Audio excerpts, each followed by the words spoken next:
चॅनलमध्ये आपल्या सगळ्यांचं स्वागत आहे.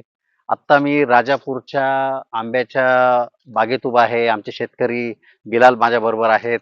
दरवर्षी आपण यांच्याकडनं आंबा घेत असतो आणि उत्कृष्ट प्रतीचा आंबा ते बनवतात, पिकवतात. आता आपण बघू शकतात, या झाडाला तर भरपूर आंबे आहे. बरं, या पूर्ण बागेला ते हा शोष खड्डा आहे त्यांचा, त्याच्यातलं ते ऑर्गॅनिक मॅन्युअर्स वापरतात आणि जे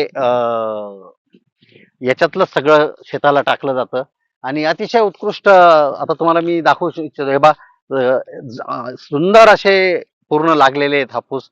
8 एक दिवसात सुरुवात पण होईल. यात आपण यावेळी तर बघा तुम्ही, छोट्या छोट्या अक्षरशः जमिनीपर्यंत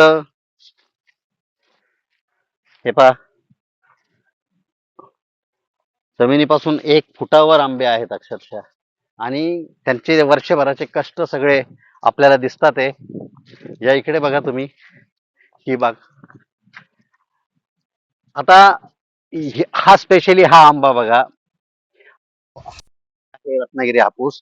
याला या दोन छोट्या कैऱ्या आहेत, या दोन छोट्या कैऱ्या आहेत ना, मँगो म्हणतात. आणि यावेळेस संबा ॲग्रो हे बेबी मँगो पण विकायला घेऊन येणार आहेत. याला बिटकी आंबा म्हटलं जातं कोकणामध्ये. आपण हा यावेळी पण उपलब्ध करून देणार आहेत किलोवर. आणि तो आहे फक्त साईज मध्ये छोटा, बाकी तो खाण्यासाठी तिथे अतिशय उत्कृष्ट आहे. तर या प्रकारे आपल्या या 3 ते 4 दिवसात रत्नागिरी हापूस सुरू होईल. सर्वांनी ऑर्डर करा आणि या सीझन मध्ये आंबा कमी आहे, तर त्याचा सर्वांनी लाभ घ्या. संभायग्रोच्या युट्यूब चॅनलमध्ये व्हिजिट केल्याबद्दल खूप खूप धन्यवाद.